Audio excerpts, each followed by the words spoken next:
Joining us now is the driver of the number 10 Smithfield Ford Mustang for Stewart-Haas Racing, Aric Almirola. Aric, how you doing today? I'm doing great, man. Thanks for having me. That's good. Well, you're going to a place this weekend where you won before. You won the summer race at Daytona a few years ago. You excited about going to Daytona? I absolutely am. This is a place where if I have to get it done somewhere, this is going to be as good a place as any. Got so many great memories of racing at Daytona and going to Victory Lane at Daytona. Just a place I really, really love, and I just show up there and I feel so happy because I remember as a kid dreaming about racing at Daytona because I grew up 2 hours away in Tampa, Florida, and Daytona was the one racetrack that I would get to go to watch NASCAR when they came to town. So, yeah, I love certainly a place that I would love to go and get a win and put ourselves in the playoffs. How excited were you back in February? You won one of the dual races there. That had to get you pretty stoked, did it not? It did. You know, it's certainly good to win anytime, but it was great to win down there at Speed Weeks and the duels to elude me year after year. But I've been able to go to Victory Lane many other times in races in the Xfinity Series and the summer race and the duels. I've won 2 duels down there, so maybe we can get it done here this time, and I'll forget about the Daytona 500. Yeah, you had a car that was definitely capable of winning the 500, Ricky Stenhouse Jr. coming up. What's going to be different? Of course, the weather conditions a lot different. You're racing at night. What's going to be different about racing this event versus the 500 back in February? Well, I think the intensity level is going to certainly be higher. You got so many people trying to make the playoffs, and they know that this is their last shot, their last opportunity. So that's going to be certainly part of it. The track conditions are going to be different with the weather, the temperatures being a lot hotter than they were there in February. And then, also everybody's made gains on their cars. The engine shops have made a little bit more horsepower. The aero department has figured out how to make the cars a little bit more sleeker and taken a little bit of drag off of them. So everybody's going to show up to Daytona with the very best race car, the very best engine they can, trying to make the playoffs. And I think it's going to put on one hell of a race.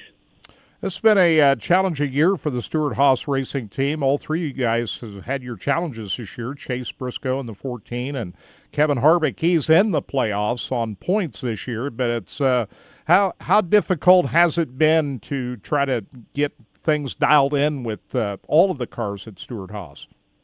Well, it's been tough. It is. It's not easy. Our sport is very cyclical, and when you're on top, you have to keep working hard because you have to work almost harder when you're on the top because everybody's gunning for it. It seems like our short track program and our speedway program are our strengths, and we really struggle at the places where we need to make maximal downforce. So from that aspect, it's been a rough year. It really has because so many of the racetracks that we go to are those mile-and-a-half type racetracks. A lot of variables there, but we've had fast race cars in those races. So gives us a lot of hope and a lot to look forward to as we get ready for Daytona. Stepping back, Watkins Glen last week, they took away the yellow flags after the stage breaks. How do you feel about that? In the last 2 road races, we only saw one yellow flag at Indianapolis and at Watkins Glen. Do we need to go back to having the yellow flags at the stage breaks on the road courses? I think so, personally. I think it makes it more exciting for the fans and gives the race teams a little bit more of an opportunity to try some strategy things. And to Kansas Speedway, that's in our backyard, coming up here in a couple of weeks. So there's some memories you'd like to forget, but there's other times where you have run much better at Kansas Speedway. Just kind of talk about the second trip into Kansas, the second race in the playoffs. So you hope with a win this weekend you're part of that. Yeah, I do, and that would be a great place for us. That I've got a really good feeling about Kansas for us. We've worked really hard on that racetrack over the last couple of years with this next-gen car, and I feel like we've made a lot of gains on figuring out what we need to go fast there. So I know our aero department's been working really hard, and Kansas has been the track that we have targeted to figure out how we're going to be better. So I'm optimistic about our chances when we go to Kansas. It's a place I really enjoy racing at. I love that racetrack, and so yeah, I'm excited. I think a lot of people argue, including myself, it's maybe the best race we had all year was earlier in the year when Denny Hamlin outdueled Kyle Larson. Yeah, and I agree. In that place, Kansas is just aged beautifully. It puts on some amazing races. The track is so wide and versatile, and it allows us to run from the bottom all the way up to the top, and it puts on some amazing racing. A couple of years ago, there was a talk of retiring. You re-signed with Stewart-Haas Racing. What's the future look like in your career? Well, right now, I am just completely focused on winning Daytona, and I honestly don't have an answer to that question, either positive or negative. Like I don't really have all the answers to what my future looks like right now.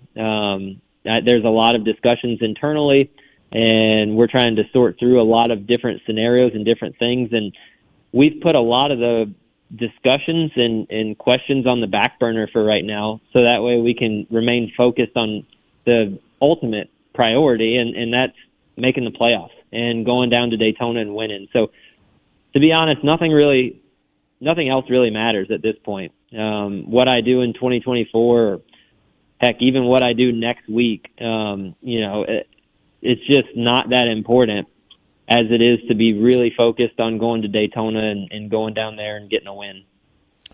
This partnership you had with Smithfield Foods has been pretty special over the years, has it not?